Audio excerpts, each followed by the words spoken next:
Awesome. Well, welcome back. I guess this is the first episode of the Forts Athletics Life and Coaching Podcast in like 6 years. I am your host, Dr. Charles Inferna, and I have the great pleasure and honor of speaking to multiple time All American national champion at Ashland University, Jordan Crayon. Jordan, how's it going, buddy? It is going great. It is going great, Doc. How are you doing? I'm doing well, and like we were just saying before we hit record here. So we spoke, I think, in like April of 2020 when the world kind of fell apart, I think, and you were in the midst of training post collegiate with, um, the Olympic trials in a few months away, and then everything kind of shut down a little bit. Um, but before we get started with post collegiate, post COVID. Can you share just a little bit about how you actually got into throwing at the college level for those that maybe Yeah, didn't see the first episode? yeah, absolutely, absolutely. So I will try to keep everything consolidated here. Sure. I initially went to college at Ashland University. Went there initially to play football. I thought it would be really, really cool if I could possibly be a dual sport athlete. I heard about people doing that once upon a time, but I didn't know. It was really up in the air, to be honest. But I was like, man, it would be awesome. I did throw shot put and discus in high school. Had a little bit of success, made it to the regional meet, never was a state meet qualifier or anything like that. Also sprinted as well, so I was a little bit of a in betweener, as I would call it. But thought it would be really cool if I could have the opportunity to possibly throw in college because it was a blast in high school. Went through my first year playing football, had some success there. Traveled with the roster. Our team was ranked, I want to say top 10 in the country. Made it to the playoffs, etc. It was great. Unfortunately, tore my quad tendon in my right leg, so I was out for spring ball. And then came back that second year, played again, started, had some success there. But as the season was wrapping up, we weren't as good, but still had a ton of fun playing with those guys. Those guys were awesome. That thought jumped in my mind. I was like, shucks, track and field. This would be a great time to possibly explore that venture. And I can recall during our like summer drive in before freshman year, I did have the opportunity to meet with Judd Logan, had no idea who he was at the time, and pretty much, gave him the pitch. Hey, I would love to compete in track and field, alongside football. He told me my freshman year that I have to be football only, and that would be considered like a red shirt for track and field. And then my second year, if I'm still interested, to reach out to him. So again, second year came around. I reached out to him. I met with him, and he kept it straight with me because again, like that's just always how Judd was, which is a blessing.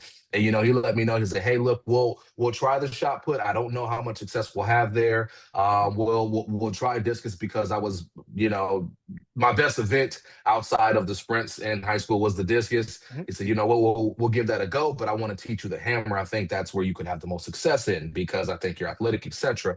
I said, "Sure. I don't know what that is, but let's go for it. Let's go for it." Practice discus a little bit. Had one shot put practice. That was all Judd needed to see to be like, "No, we're not going to waste our time there." Right. So we went forward with discus a little bit and primarily hammer. Within a matter of 6 weeks, I was fortunate enough to throw 1688 in the weight throw because this was around indoor season. Maybe the timing was, when he was teaching, it was January, February in that time frame. And then you fast forward to outdoors, I was blessed enough to be able to throw, I want to say 5794 in the hammer, and I made my first NCAA meet. And from there, I was hooked. I was hooked, and I'm rambling a little bit. Apologies, but Oh, that's okay. No, of um, course. I had this moment where which caused me to stay with track and field. I was having success with throwing the hammer. I think at that point in time, I had maybe thrown or fouled around 50 meters in the hammer, and I'm like, "This is awesome." And we were at the Convocation Center in Ashland, which it was our dining hall. And Judd asked me, "Hey, so what are you going to do with spring ball? Because spring ball is coming up here, and we have some athletes that will go and participate in spring ball, then come back to track and field the following."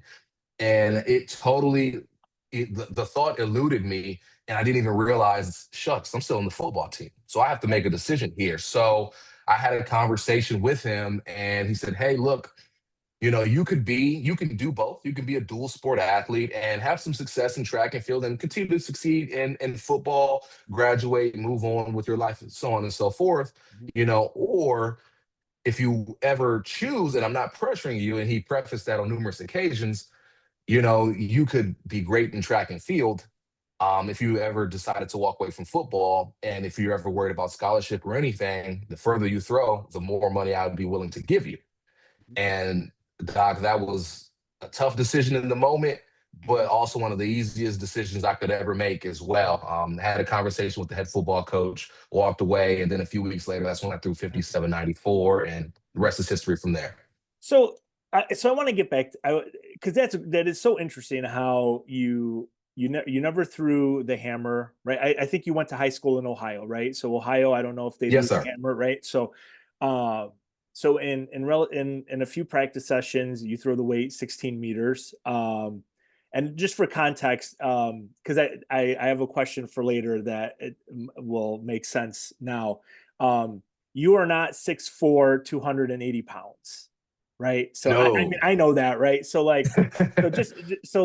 you're maybe barely like 6'1", right? Like you're not this like towering figure that you might have this impression in someone's head of like I'm a discus shot putter, right? Like we're not Y- like yeah. So the yeah. only reason why I ask is because shot put discus, you might stereotypically you might think like someone really tall, like big wingspan, like things of that nature. And Judd saw one shot session and was like, "That's enough." Uh, but uh, but when he told you, I think you can be great before you actually like achieved that success that you did later on. I mean, 16 and change at D2, like I don't know, like for us at D3, that'll qualify for like our Northeast regional meet, right? I Mhm. don't know if you would have scored in your conference at 16 at that point, right? The one, especially having you probably had like four teammates that were over 18 meters at the time, right? Like so Yes, so yes, actually, I did. yeah, so when he tells you, I think you could be great, and you maybe hadn't been great yet. Like what was it just about that conversation? Like you didn't throw 57 meters yet in the hammer.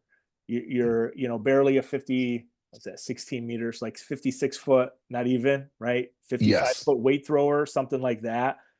To like just I don't know, like can you talk a little bit? I mean, I know it's like that's over 10 years ago, but just having him say, I think you could be great. Like, Yeah. were you just bought in hook, line, and sinker? Like, this Olympian thinks that could be great, so I'm going to do it. Is that kind of like how it went?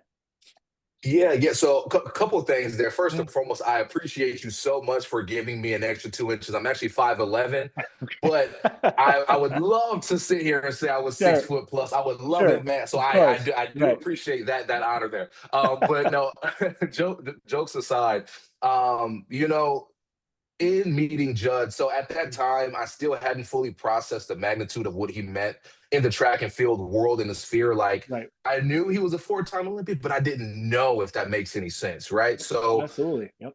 I just knew this was a guy that I was still getting familiar with, but you can just get the vibe from an individual that, hey, look, this guy is not going to spew any garbage at you. I've been recruited before, especially in football. You'll run, Right. and I'm not saying my coach at Ashland or anywhere else did this, but they'll make everything just sound magnificent. Like you could be the one to change the program, everything. They say, Right. that kid is riding the bench for 4 years. Like, oh man, and it is what it Right. is, right? Mhm. But Judd was one of the first people I have ever met that never was a guy that tried overselling anything. He was a Mhm. straight shooter, and I had not at that point in my life. I haven't encountered many individuals like that ever. Mhm. So I was enamored by it because I Mhm. appreciated it. I never wanted to be, don't sell me smoke and mirrors. No, be Right. honest with me so I can know what I'm walking into.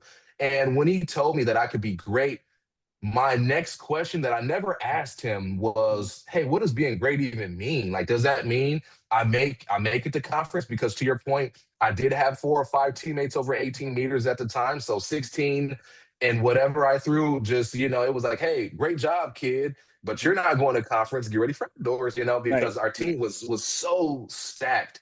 Mhm. So it was more of I could tell that he was being honest, and I appreciated his candor, but also too I was had to inquire, and I was more so just like enamored by the mystery of what is being great. Like, what does that mean for me to be great? Like, what is this? You know? So it was like I told myself I have to figure out what this is, and I have to experience this. You know, I have to move forward with this, and everything just it just felt right. If I'm being honest, you know, some decisions feel easy. You know, my gut was following suit. My gut told me, hey, look, this is a man that you can trust wholeheartedly, and I rolled with it. I rolled with it. If that makes any sense. Oh, it definitely does. And I talk to my college kids about that all the time because when they talk about being great and being good, like it's going to be different for everybody, right? Like right now we have, 56-meter hammer thrower, 46-foot discus thrower. Like they're on the cusp of, um, D3's got changed a little bit, right? So it takes almost 58 meters for the men to make nationals, top 22, where 10 years ago when Lewis threw 59 meters, he finished third, right? Some years that distance, you don't even make the finals anymore, right? So I asked them to define that, and it's really difficult for them sometimes to put that into words of, well, is it just good enough to go to nationals? Is it just good enough, to go and then do I make the finals and then miss out? Like how do they perceive that? Because you had the fortunate opportunity to go so often, like you were able to build into that, right? So your first year, um, so take us back. So this would have been your sophomore year. So was this like the spring of 14, the spring of Yeah, 12, somewhere around there when you yeah, threw 50, 57?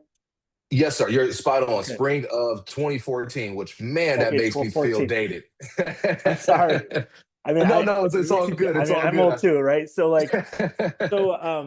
your first actual semester, you essentially go from 0 to 57 meters. You how was that first nationals experience when you went there in the hammer? Doc, I can't explain it. I'm fortunate to volunteer coach at a university down here in Atlanta named Emory University. Mm-hmm. And I always tell the kids there's no feeling like NCAAs. I've been blessed to have gone to US nationals and all these competitions, Mm-hmm. but NCAAs was such a euphoric experience. I mean, just everywhere. Like you are literally with the top athletes in the country. Mm-hmm. You are with your team who you start to realize, oh wow, Right.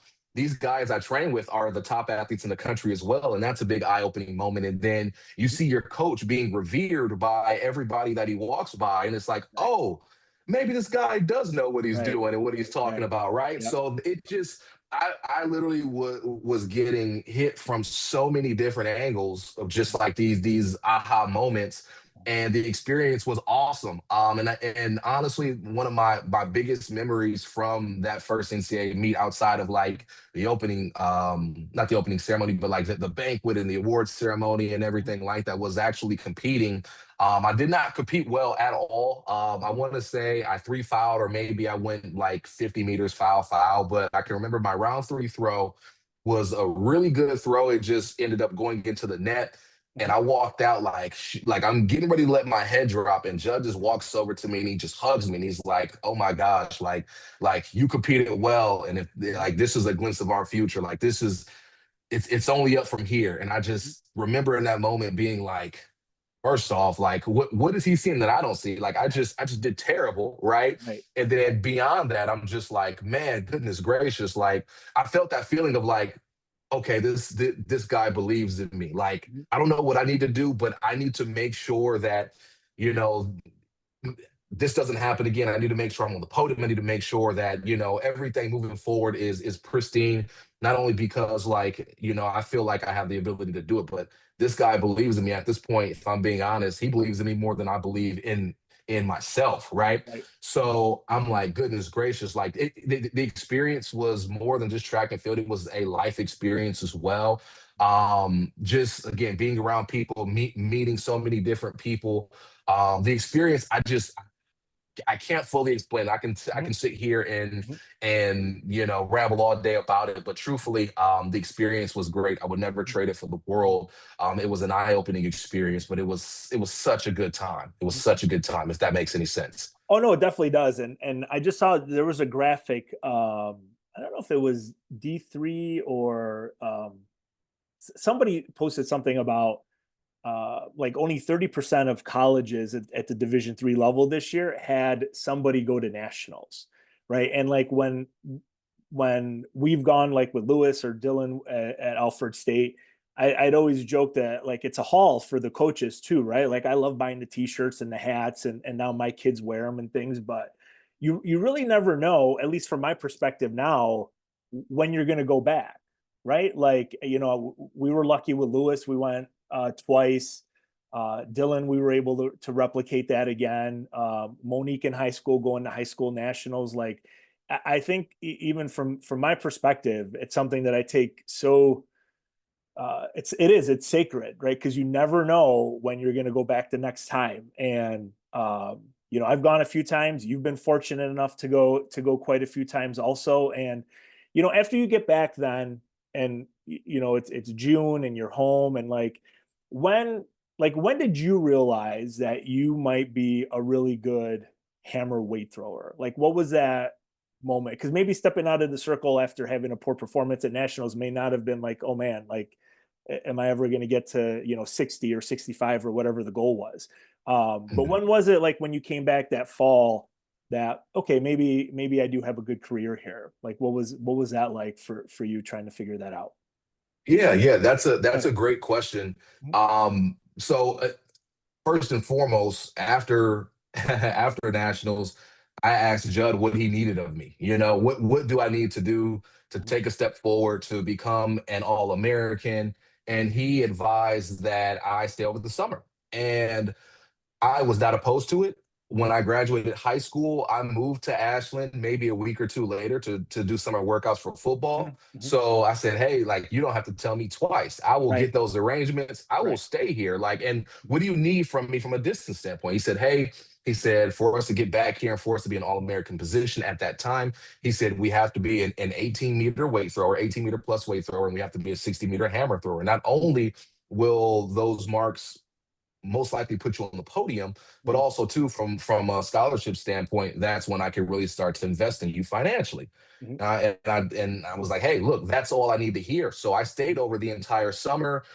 Judd taught me the toe turn. I learned the four turn rhythm and really felt that out. And I was studious. And if you ask me, did I think that I was still going to be any good? I was uncertain. I just knew I needed to do everything in my power to take a step forward. And what that entailed, I had no idea. I didn't know if that was going to be, only 59 meters the following year. I didn't know if it was going to be 61. I had no idea what that would lead to, but I just trusted Judd. And again, he's always been a guy that never would BS you at all. Mhm. So Mhm. him telling me what I need to do, it literally was just like taking an order from your commanding officer and just saying, of Mhm. course, yes, sir, because I know as a commanding officer, you have my best interest at heart, and you Right. know what it takes for us to complete the mission. So I will do whatever it takes. And sure enough, staying that summer was the best thing I could have ever done. Rolled into the fall, and we were way ahead of schedule. Mhm. Yeah, because I think, if I'm not mistaken, your sophomore year or your junior year rather, is that you won your first national championship in the weight throw, or Uh, is that senior year? Uh, that technically is senior year, so that year that happened in year four of year of four. college, but Mhm. year three of throwing, You yes. so in 3 years essentially of throwing, and it just so fascinates me, right? Because I don't know, I'm reading Galloway's book on gosh, I forget it, the title now, about golf, right? I don't know if you've read it. He basically, like, I'm going to become a scratch golfer, and I'm gonna, I'm like 110, I shoot whatever, I'm gonna shoot like in the 70s, and like he chronicles this, and it's just so fascinating when I talk to throwers of, I never threw this event, and then all of a sudden in such a short time frame, you go from 16 meters, you're winning a national championship over 20 meters, you turn into a 60 plus meter hammer thrower. Not to joke or anything, you're left-handed too, right?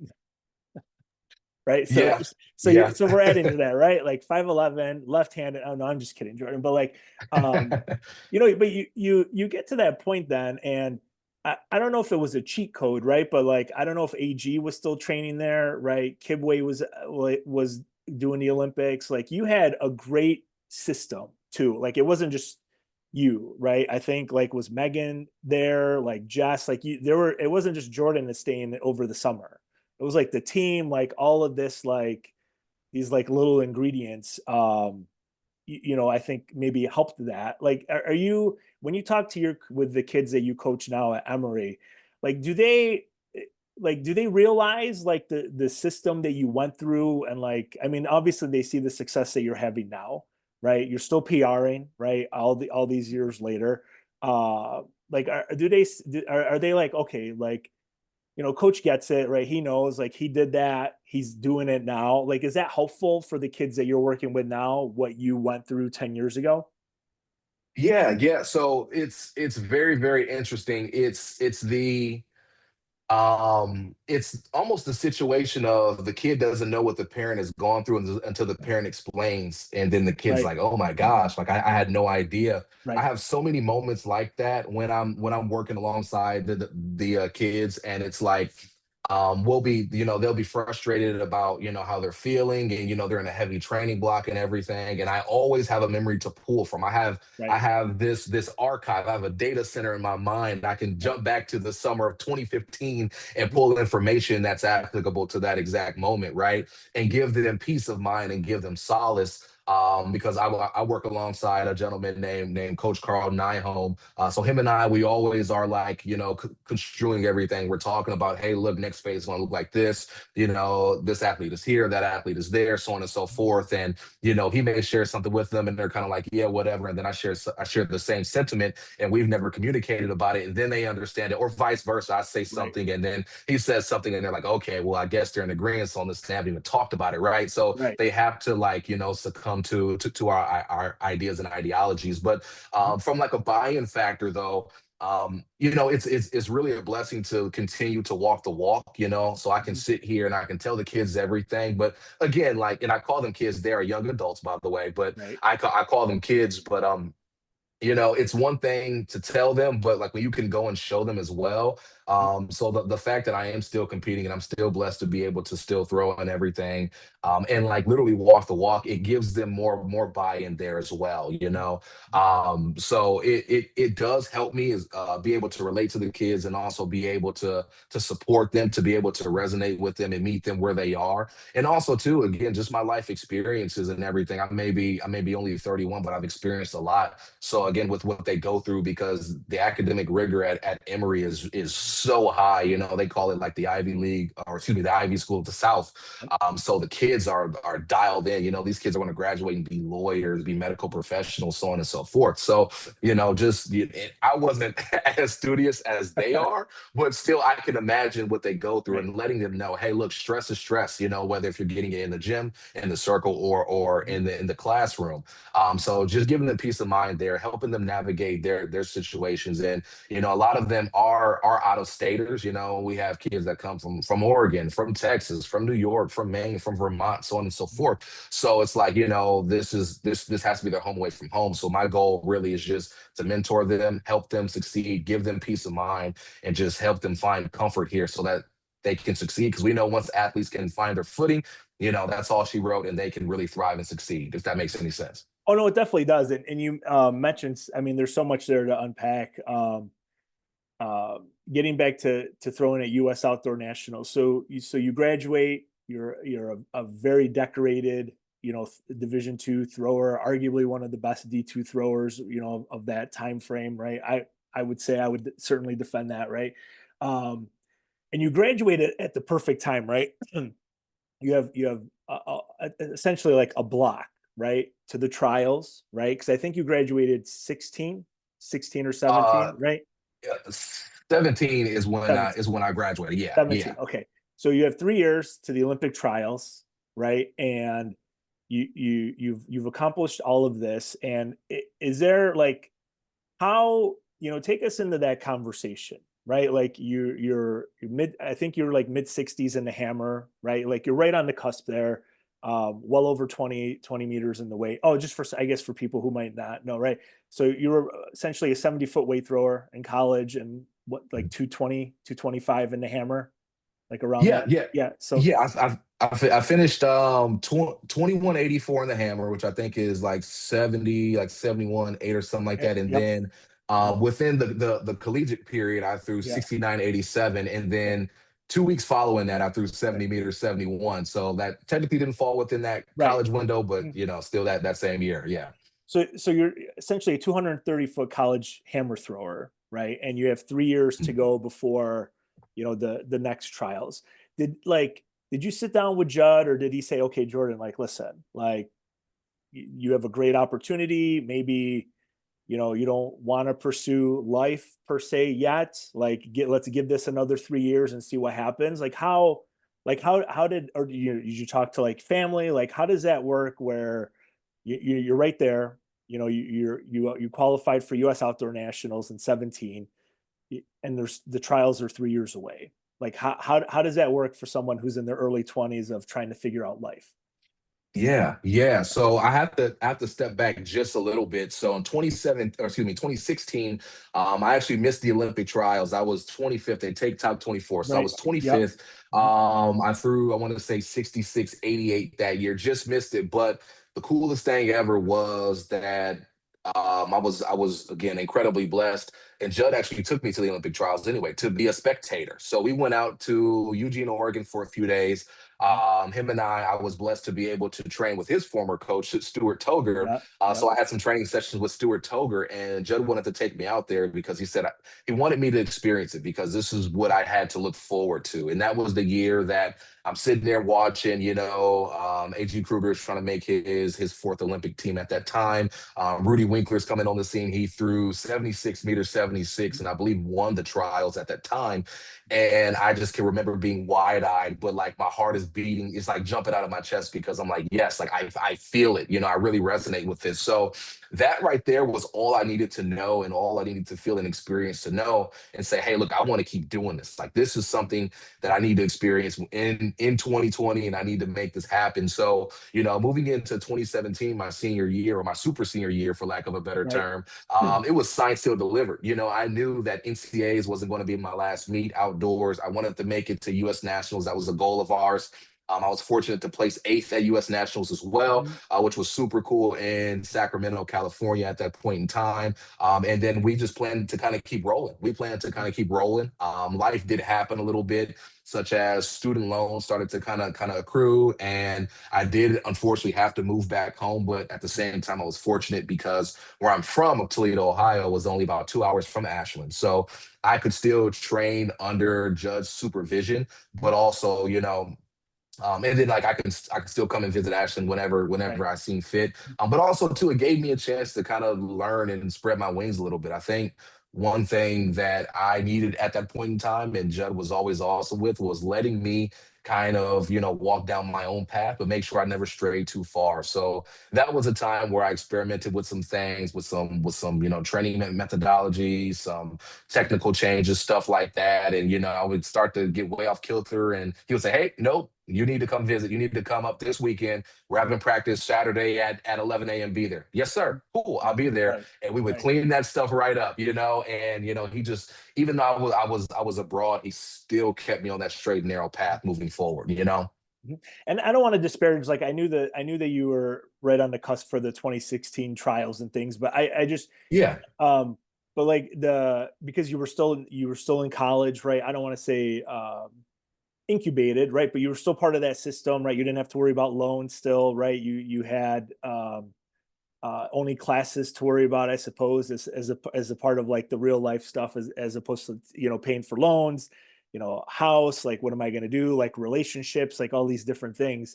Um, so I remember, right, because I had that the hard copy of Track and Field News, your eighth, right, at the U.S. Outdoor Nationals, and I think that year you were ranked 10th, right? Overall, I think, was that 2017 or 2018 that the rankings, and I think that's so fascinating that, Yeah. but like, um, and you still, but like you said, right? Like life's kind of like starts creeping in. So what type of supports did you have? I mean, I know you're married now. But like then, like what was the support system like that could you could drive down to Ashland anytime. You always had access to Judd. Uh, but you know, yeah, Ashland's not going to pay for student loans and car insurance and rent and things like that. So how are you able to maybe justify to yourself that okay, I'm going to make all of these sacrifices now because the ultimate goal is, you know, in 3 years I'm going to try for the trials and a shot at making the Olympic team. Yeah, yeah, that's a great question. I have always been somebody that just for whatever reason, whether if it's stubbornness, whether if it's persistence, I have no idea. But when I say I'm going to do something, I am going to do it. You know, like by far, I am going to make it happen.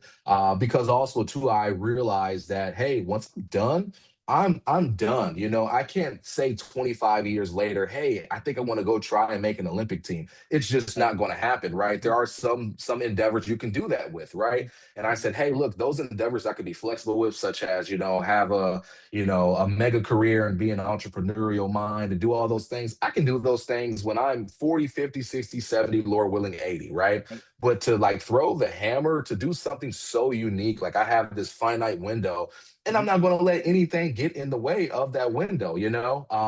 That's how my mom raised me. That's how my father raised me. That's how Judd mentored me. And I am appreciative of everybody because during this time, I'm a very headstrong individual. So there's a lot of things that I think I know, and I know how to do this. I know how to do this. So again, my family, even Judd, they're just like, hey, all right, if you know how to do it, have at it. You know, just like when you have kids, and I'm talking like I have kids right now, I don't, but you have to let your kids make that mistake, right? You tell them, stop jumping off of the porch, stop jumping off of the porch. After so long, you're just going to sit back and be like, all right, go ahead. And then they jump and they land head first and they bounce their head off the concrete and they just look at you and they start crying. And you're like, I told you, but you still give them that comfort, right? You still Right. hug them and you say, now you see why dad told you not to jump off of the porch. Well, that's what my entire family would do, including Right. Judd. You know, I would drift off far, and I'm like, yeah, I'm like, Coach, I hear you, but I think I should be doing this. He would say, okay, all right. I would do that thing, and I would fail miserably, might I add. That was my entire junior year following the indoor national title, or my entire fourth year following the indoor national title. Mhm. He let me bump my head during that outdoor season, and then he took me to the Olympic trials and said, okay, okay, well, are you ready to buy in now? Right. And I said, yeah, of course, because it sucked not really throwing a far PR, not throwing as far as I wanted to throw, so on and so forth, right? So, again, my support system, I am so grateful even to this day because I know I could be a lot to navigate. Um, yeah, just having a support system that let me breathe, let me make mistakes, but also never, they would let me fall, but never let me get up on my own, if that makes sense. I would fall and they would be there to pick me right back up. And I am so grateful for that because without that, I can't say I keep going. I mean, it's 2026 and I'm still throwing the hammer, you know? So, um, just having everybody from all different walks of life that I could lean on and I could turn to, whether if it was family in terms of blood, or if it was family in terms of people like Judd that I may not have been related to by blood, but blood wouldn't make us any Right. closer, you know? Mhm. Yep. So so the world kind of happens, right? 2020 is postponed, 2021 is when the trials eventually happened. Was there a point at that time that did you ever think to yourself, okay, I've been out of college now 3 years, now I got to wait another year. Is this really something that I can achieve and I don't know, like I joke, I mean I wrote about it in the book, right? Like I reached out to I can't even believe it. I reached out to Derek Woodsky in the summer of '04 and said, hey, I what can I do to join Ashland Elite as a 160-foot Division III thrower? And he sent me back a great email. Judd only works with people who hit the standard, like whatever. Like I so naive to not even realizing what I was asking at the time. But um but you are at that level and it's like, okay, what, so I got to wait another year. So you did that other year thing. Like, is there, how did like training change during that time frame, right? Like a lot of things are shut down. Had you made the move to Georgia yet, or were you still living in Ohio and in 2020, 2021? Yeah, yeah. So Yeah. I moved down to Georgia around New Year's of 2019. I Okay, moved so you've been down there for a initially while. Yep. to, yep. So I've been here for a little bit of time. I moved down here initially to train with Coach Mike Judge and throw one deep Mhm. and Daniel Yep. Hall in, Yep. in that group. And 2020 was a really frustrating year because I was like, shucks, training was going really well. I felt like, and I always joke with Daniel, because we're still really good friends to this day. I was like, man, 2020, I was closing in on you, man. Right. You know, our training distances were getting closer and closer. He had just made the world team in 2019. So that was really Yep. inspirational to me. And I'm like, Right. okay, I see what it takes to get there. I know I can get there. And unfortunately, everything shuts down and we're not able to train. And all we're able to do is on our own accord. Little stuff. So I'm doing a lot of like body weight calisthenics. I ordered a bunch of resistance bands so I Right. could do all these banded movements because weights were way too expensive, right? So I'm Right. like, what can I do to still emulate some movement? So did that for quite some time. Coach Mike Judge actually found a parking lot for us to be able to do turns in and drills in. So I want to say shutdown happened like in March. And by the way, I got married March 9th of 2020. So it's like we got married and then literally a few weeks later we go into quarantine. It's like, oh my Right. gosh. So a lot of new things are happening. Mhm. But long story short, in May we're doing turns nonstop in this parking lot almost every single day. Things start to let up in Georgia like in June, July. So we host a few like home meets. And I want to say like I may have thrown like 65 or something like that. And was like, Mhm. shucks, like I have to start back from the ground up again because I hadn't had any gym activity. I haven't, really had the chance to like build or anything like that. Mhm. So it was really, really frustrating. It was a little bit like, it was a gut punch because I felt like I had started to really get so close. I felt Mhm. like that was going to be a really good year, but that year was taken from me. And then 21, when they actually had the Olympic trials and Olympic games and everything, I laughed because it literally was the song of 2016. I was the first guy out. I threw, had not gotten much better. In fact, by this time, I had not even thrown near my collegiate best of 70 meters 71.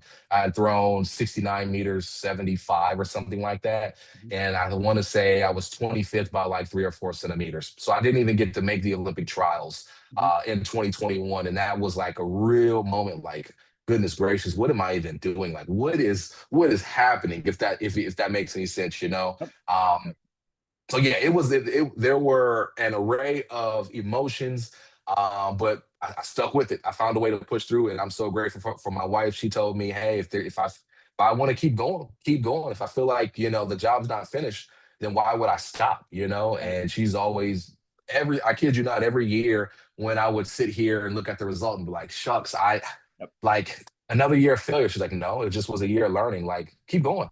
And I'm like, why should I keep going? Shouldn't I just, wouldn't you want to see me at home more? And Yep. shouldn't I just leave and go do this? Yep. She's like, no, keep throwing. Like, this is what you want to do. This is what you came here to do. Mhm. So throw. I'm like, yes, ma'am, you got it. All right, cool. Well, I'll keep going. So with that, so you've kept going and you continue to set personal bests, right? You just threw 74, 74-14. I think earlier you went over 74. Like you have two meets over your older PR, right? Like so, um, what do you attribute that to now? Like, I mean, stubbornness takes you a certain level, right? But I mean, your Mhm. technique, I know you grade yourself on your videos on Instagram and stuff. Like, I mean, I see flawless, right? Like I've never worked with anybody who throws that far. So to me, it's like, yeah, it'd be PR'd, right? It looks good to me. Like that's a 10 out of 10, I suppose. Like, but I don't feel what you feel in the circle. Um, so still achieving that, right? Now we're in 26, right? You're coaching college kids and there's 2 more years, right? There's another trials coming up. So how like I mean, obviously, having a wife that supports you, like I don't think we can give enough credit to that, right? Because if maybe you Yes. married somebody else who was like, hey, you know what, maybe go get a job now and like start, whatever, like, or real, what I mean? Like, I'm not Yeah. disparaging that at all. Um, so you work with the college kids and you have 2 years, we have 2 years to go. You just PR'd again. Unfortunately, it's not a world championship year, so we got to wait till next year, right? So Mhm. how do you look at training now in your early 30s versus, that leading up to the 21, excuse me, 21 trials of, um, maybe you don't recover as much anymore, or maybe you can't stay up until 2 o'clock playing video games anymore, or you can't, whatever things you used to be able to do. Um, how do you like, because most people at that age, right? Maybe they don't PR as much or anymore, or it's not as often or prevalent. But now you've had a success, a string this outdoor season. What do you attribute that to now? Yeah, yeah. So bear with me. This may be a lot. So No, that's okay. That's what we're here you for. know, awesome, awesome. So it all started back when Judd passed away. If I'm being totally honest with you, Judd and I were back working together. That was back 21 leading into 22, and when I say like training was great, and we were working together in a remote setting. I would fly out to Cleveland, drive down to Ashland, maybe every 2 to 3 months, do a camp. It was great. It was a great setup there. And unfortunately, of course, Judd passed away.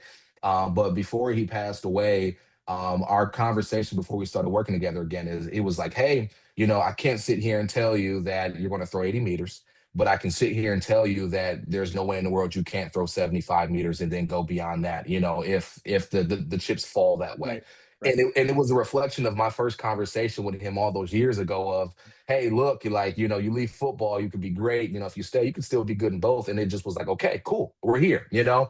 And then, of course, he passed away. But in him passing away, I really put a chip on my shoulder to say, hey, look, I need to accomplish what we sought out to do. I need to figure that out. And again, that was what 2022. Mhm. So 22, I think I threw 68 meters. 2023, I think I threw 68 meters. 2024 comes around. I'm like, okay, I'm gonna figure it out. I Mhm. had a big technical change. I dropped the toe turn and started going with the heel turn entry. So I was like, I'm gonna do 4 heel turns. I want to say I think I threw 68, 80 or something like that. So I have the streak from 2018 all the way up to 2024, throwing 68 to 69 meters. I'm just hitting my head against a wall, but I'm like, I just can't stop here. So going into the 25 season, I'm like, man, like, just give me something, or if I don't get anything, that's okay. Maybe this is as far as I go, but I will not leave this season, without saying, hey, look, we've done something. And then all of a sudden, some dots connected. I opened up and I want to say 70 meters, 88, which was like a 10 to 15 meters, excuse me, 10 to 15 centimeter personal best. I'm like, oh, we're on to something. And then every meet following that was either at or around 70 meters. Last meet of the year was like 71:30. And I'm like, Mhm. okay, cool. This is awesome, right? Awesome, cool. And that was 25. And then moving into this year, 26, Mhm. it was a similar cadence because trackflation is real. There are so many talented individuals in the throws. I mean, there's kids in college right now throwing 77, 78 meters. Mhm. So I said, hey, look, if I can't step my game up, then 26 will probably be my last year. And that's okay. Trained hard, busted my tail, but came out first meet through 72:06, which was a personal best. Said, all right, cool. Competed again at like 71:50. Took a few weeks off to just really train and just really figure out some things technically. Shout out to the throwing community, because I've been able to bounce ideas off of so many people's minds. Denzel Comenenti is a good friend of mine. He competes for the Netherlands and trains with Ethan Katzberg. So I've been fortunate to get some feedback from Ethan Katzberg, the Olympic world champ, which is awesome. Tyler Williams out there in the upper tri-state areas helped me out a little bit as Mhm. well. And I just fine tune things. I am self-coached wholly right now, operating off of everything that I've been blessed to learn through Judd Logan, through all the other minds I've been able to work with. Coach Patty out there in the upper tri-state Yeah. area. I've Yep. been fortunate to work with him as well. So like literally my training is an amalgamation of all the knowledge that I've acquired. And again, came out the first week of May through 74:60 and was like, oh, maybe I'm doing okay. Maybe we're doing something good. That only I think that was like the auto qualifying mark for US Nationals. I said, that's cool, but I need 75, right? Judd and I said we need to be 75 plus. So I went to Tucson, competed at the Tucson Elite Classic maybe a week and a half, 2 weeks ago through 75:28 on day one, and then through 75:15 on day two, and was like, okay, cool. did not feel like it was that peak. And I feel like, man, there's still so much more there to get, you know? And really all of that comes down to, again, community, not giving up, changing the way that I train. Because to your point, I would like to say I'm aging gracefully, you know, but as I age, Yeah, nonetheless, I realized, hey, yeah, the days of throwing 5, 6 days a week, those are gone. You know, squatting 700 or whatever in the gym, I've never done that, but you know, squatting heavy weights in the gym, like those days are done. I need to be efficient. How can I be efficient? So I only throw 3 to 4 days a week, you know, but I'm taking 20 to 30 throws or 30 to 40 hammer specific movements, med ball releases, mm, wine releases, so on and so forth, right, right? I'm only lifting 2 to 3 days a week, right? But when I'm lifting, I'm sports specific. Everything is velocity based, right? I'm measuring speed, I'm measuring meters per second, I'm doing all those things there because I don't care if I put 600 on the bar and it moves that point 0.1 meters per second. No, I'm going to put 365 or 405 on the bar, and I'm going to try to move that thing at a meter a second, right? That's going to be much more sports specific. mhm, So just training that way and also giving myself recovery because I do work full time out of this. It is in a remote setting. It is like remote, you know, health and wellness coaching, but still it's work and it's a stressor right, nonetheless. I have bills and all those things. right, So I recognize I have this pot of stressors that I need to mitigate and manage. So I do need to get quality sleep, and I may need an extra day off here and there, you know. But that's okay because when I get that extra day off, that means I can go and I can train just as hard as I want to and be able to really connect the dots and put things together, right? So, and again, I'm rambling, I apologize, no, but mm-mm, to kind of circle everything around, just really being intentional with my training, really being introspective with myself, understanding and knowing what I need to do, what I don't need to do. Judd instilled in me early in the sport that I need to have a feel for what works and what doesn't. You know, we had so many one-on-one sessions where he wouldn't coach me, but just ask me how that feel, how that feel, how that feel. And I had to learn and I had to feel things out on my own, right? So in a way, he prepared me to train solo and to be self-coached through a lot of those instances, right? So now it's literally just applying all of those things, applying every tool in the toolbox that I've been blessed to learn. And now it's coming to fruition. And, you know, as you mentioned, we got 2 years to go. If you ask me, hey, do I think I will have a chance to throw 80 meters? I'd say, yeah, absolutely. mhm, I just found a way to throw 75 meters out of nowhere, not out of nowhere, but still I found a way to do it. And like those throws don't feel special, not by a long shot, you know? So we're just here. We're just trying to continue being intentional. We're just trying to continue to sharpen the sword so we can stay in the mix because the US is so freaking good in everything mhm, right now, you know? mhm.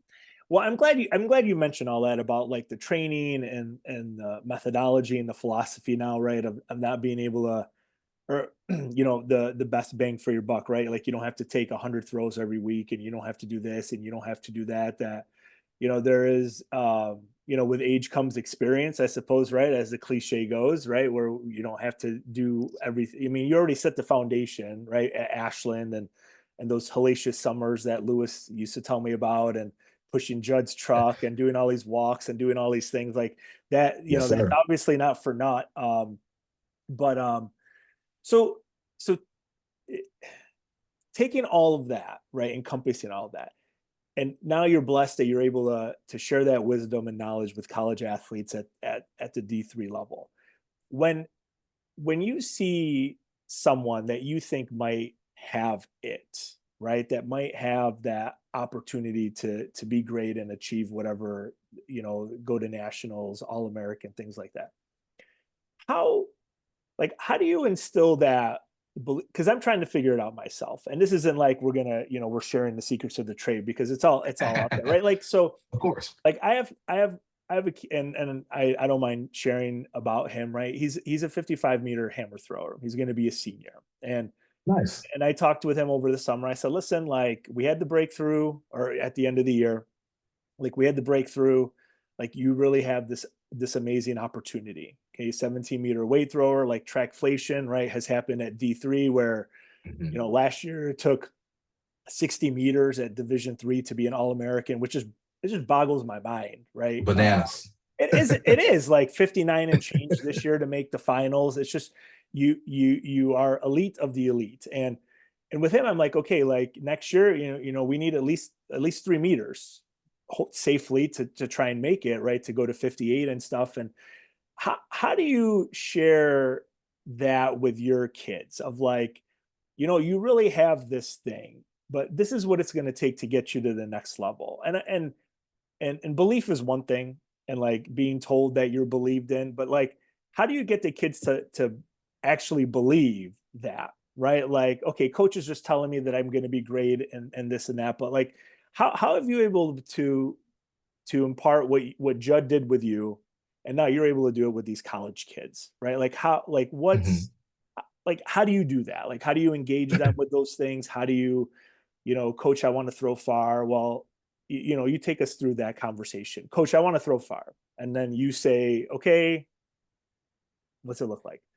Yeah, yeah. That Yeah. this man, this is a great question, but I literally I probably plagiarized out of the book of Judd Logan. I think we all And what I do. We've mean, all plagiarized out of that book. yeah, Everybody, yeah, everybody. Yeah. because I mean, gosh, it's just so good. Like, and I'll give some context and some examples here. We have some athletes right now that are incredible, that are absolutely incredible. And before I ever plant a seed, I always consult with Coach Carl. I always consult with him, and he'll bring an athlete in, and he'll say, "Hey, like, what do you think?" And I'm like, "Yep." Like she'll be on the national stage here in 2 years. You could just look at an athlete and tell, right? And as they're having fun and enjoy, you don't bombard them with that right away. I don't go up to a young man or a young lady day one and say, "Hey, look, you're going to be a national champion one day," because that's too much. They're like, "What does that even mean? What's going on? Pressure, etc." But I always will plant seeds. I always will plant seeds, not necessarily when they're high, but when they start to get low. So a great example is we have a young lady that actually was national runner-up in the hammer this year. She threw 57.76. And this young lady, I want to say, I can't recall exactly top of mind what she threw last year. She's a sophomore going into her junior year. I want to say she threw 45 meters last year or so. Had a freak accident at practice, hurt her ankle, and was recovering through that. This year showed a lot. Yeah, through I want to say through over 50 meters in our opening meet, and like just knew she was a ticking time bomb. Coach Carl and I would know, we'd be texting back and forth. If I couldn't make it out to practice, he would text me and say, "Hey, she had a great day today. Our 3K went this far, 3.5 this far, everything."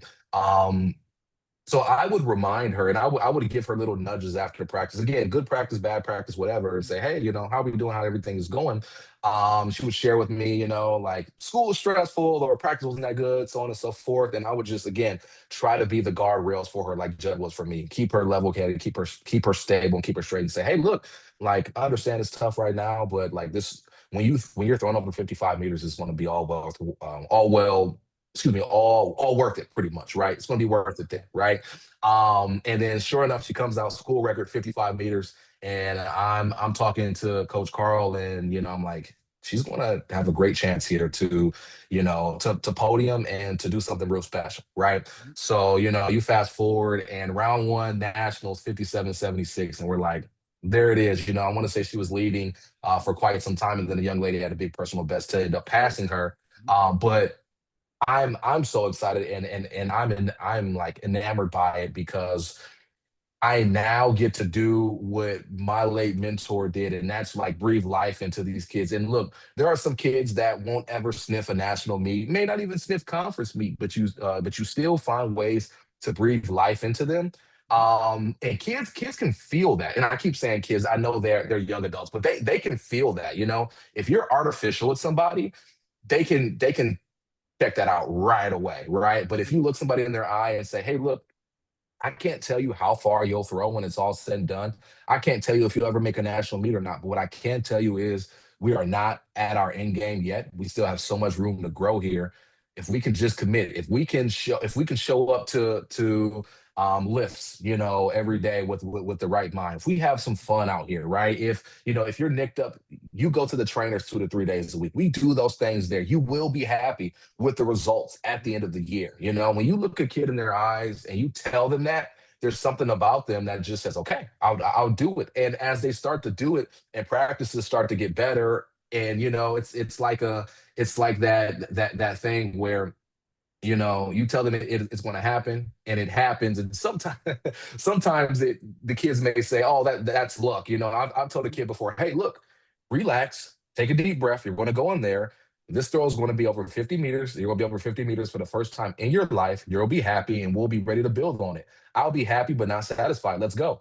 And they'll go and do it. We had a kid earlier this year, a young gentleman he's a walk on and has had a lot of success now, 53-meter guy for us, and that literally happened. And he came out and was like, okay, like I'm here with you, right? I get it. I'm bought in. And it's just like, look, like we've been in the game long enough to where we can eyeball it. We can look at somebody and see and know. Like I know when you first laid eyes on Monique Hardy, you knew right away. Yep. Like the world didn't know just yet, but you knew right away. And I can remember seeing her, and I knew right away too. I was like, oh yeah, Yep. absolutely, right? Which made it that much easier to invest in her. And then also too, she was committed as well, which is why she's been a successful thrower to date, right? So again, it's just it sounds really simple and it is really straightforward, but the way Judd did to me, Judd looked me in the eye, man to man, soul to soul, and just told me what it was straight.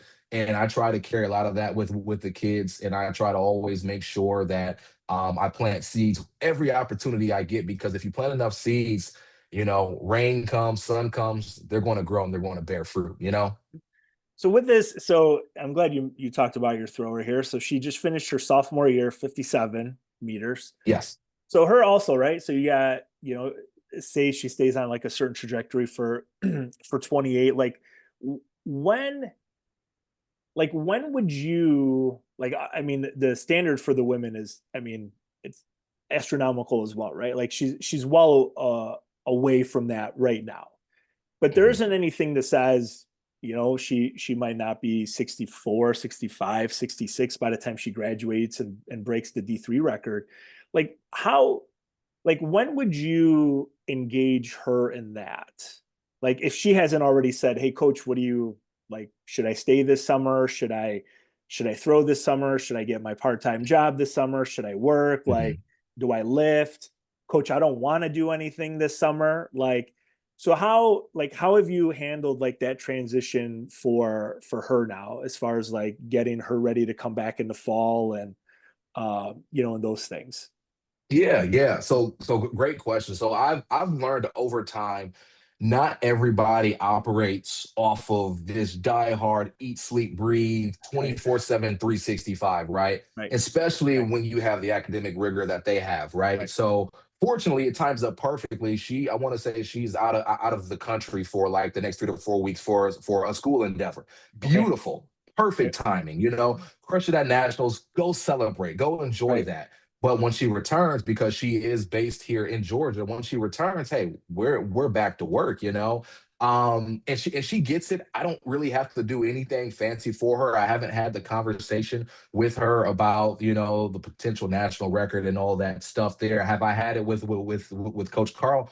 Absolutely, because I was fortunate to train with the former, or not former, but the current standing D3 national record holder, and Whitney Grubb was formerly known as Whitney Simmons. Simmons, yeah. At Yep. Yeah, yeah, at Yes. at 6403, she actually Yep. trained down here in Georgia for a few years. Mhm. So Yep. I would love nothing more. Like in my head, I'm already thinking about that alongside you. Like, okay, Mhm. almost 58 meters here by senior year, we should be able to knock that down. But again, my goal is not to put that pressure on her Right. right now. I'm sure she's probably thought about it, or if she even knows what the record is. She might not know what the record is. And if she doesn't, beautiful. That's Right. awesome. I just want her to continue enjoying this. This Mhm. seems like it's a great outlet for her. It's a great opportunity to excel in something else outside the classroom.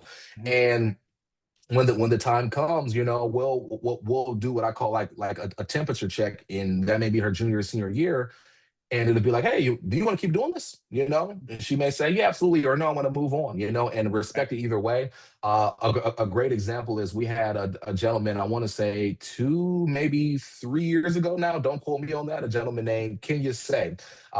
He was our first national qualifier indoors and outdoors in the weight and the hammer. He threw 58.80 for us. Took a year off, moved back home, But he's recently moved back to Georgia. He's studying for the MCAT right now, but said, I want to keep throwing because he is of Sierra Leonean heritage. Mhm. So he can compete for Sierra Leone at like the African championships and stuff Yep. like that. Mhm. So now he's back training after taking some time off. He's thrown over 60 meters, which is awesome. Has his country's national record and all of that. And he's moving and grooving. I think he'll have the opportunity to throw, 63 to 64 meters this year, if not further, Um, but that was all on him. We never pressured him to say, "Hey, you should keep throwing post collegiately because you have all these opportunities." Like he'll have the Commonwealth Games opportunities and all those type of things. Those were seeds that were planted. I asked him, I said, "Hey, man," because he did bring up, "Hey, I think have thrown the furthest in Sierra Leone." I was like, "Oh, I didn't even know you were of that heritage. You should look Yeah. into that." And he did. He inquired. So after that, I said, "Okay, he has interest. Cool." I said, Mhm. "Hey, have you ever thought about continuing to throw and maybe compete for Sierra Leone?" He was like, "Not really, but that would be cool." So I seen again that we had that connection there, and from that point on, it was just a matter of just making sure that we support him and help him further cultivate his dream.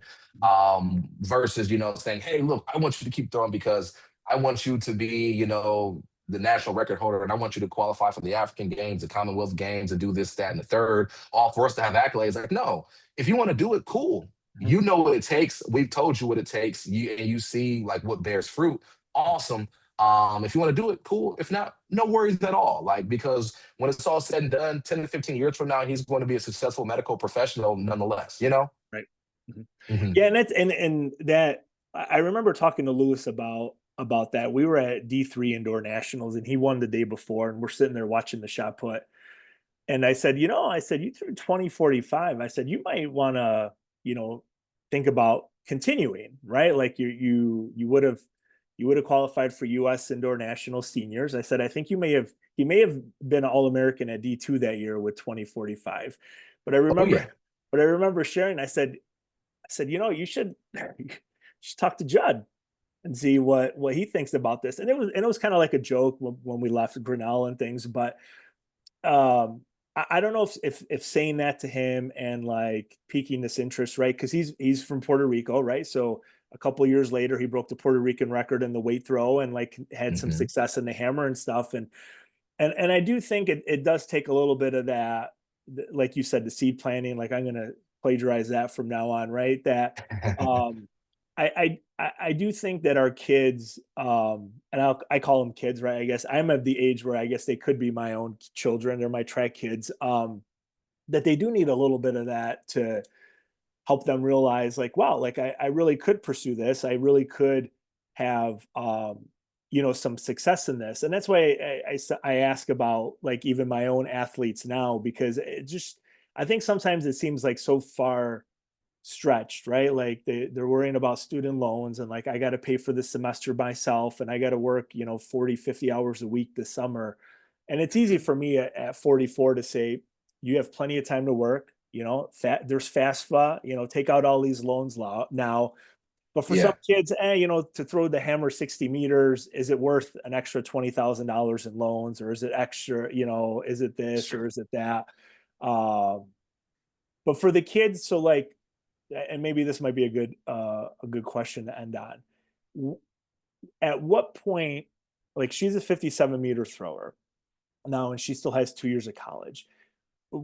Like when if somebody else came to you and said, Jordan, listen, like I want to continue pursuing, I'm at this point. Would you ever say like really think about like realistic expectations. Like I remember Judd and I had that conversation once. Like I was Hmm. never gonna qualify for anything, but it was more in the context of when to realistically engage your athletes and like and it was about Lewis and like if he doesn't throw 70 meters, I might think about doing something else, right? And then he was close to Hmm. 70 meters and the world shut down and you pursue other avenues.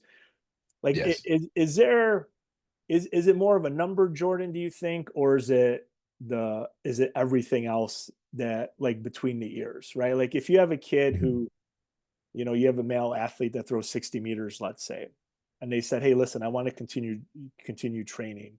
Would you sit down and say, okay, listen, like, this is the standard. This is what you need to do.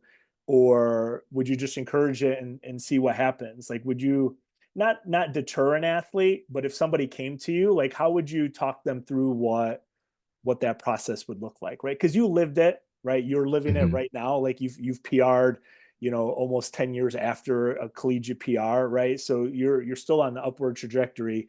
Um, how do you think we safely navigate those waters with our kids? Because I've tried talking to Yeah. athletes.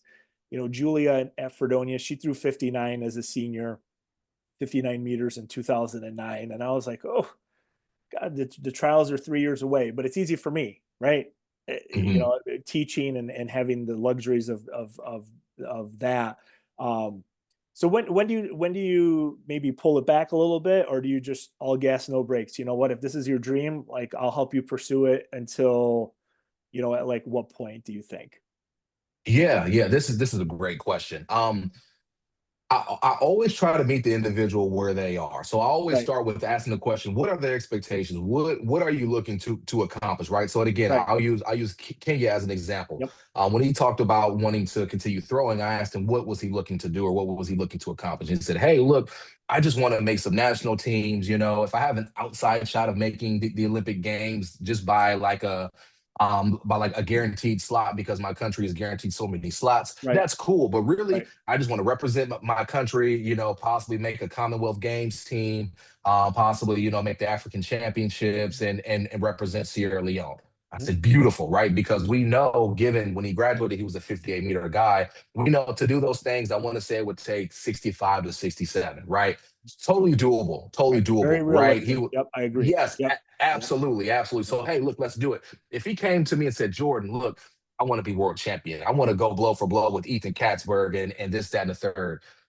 That would be a tougher conversation to have Right, given our set of circumstances. Now, if he was one turning 58 meters, okay, like maybe we right, have some room there. We right, teach him how to two turn, right, three turn, so on and right, so forth, right? right. But to say we're going to go from 58 to 84 or 85 meters, that does not feel as realistic. And I Right. have to acknowledge that. And I would tell somebody, hey, look, that does not feel realistic. Now, you could very well prove me wrong, and I would be so, and I always say this, I will be happy to be proven wrong here. I don't want to be proven right here, but I would need to see you go from 58 to like 70 meters and then 75 and then 70. Like we would have to have some Right. ridiculous jumps here for that to happen, right? So again, it's having a good understanding of where they are and it's just meeting them there and just being realistic.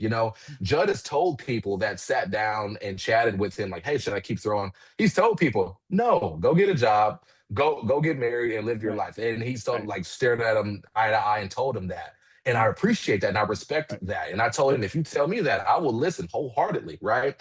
Right. So it just comes down to that. It's meeting them where they are, knowing what their expectations are, and then also too like meeting their expectations and not stomping on them. Not saying like if he said he wanted to, be an Olympic champion, I would not stomp on those dreams. I would just Mhm. say, hey, look, we have an uphill battle. Like we need to be practicing as soon as yesterday. We got to get back Right. to it and Right. really figure some stuff out if we're going to make this a reality. Because the truth of the matter is there are so many things, and I'm learning this now. I'm even learning this year, and even having conversations with guys like Tyler Williams. He's very similar to me, where he was an individual that, and I won't quote the years because I don't know them on the back of my hand, but he was stuck around 68 meters for like a 4 to 6 year stint. He had to have a back procedure done.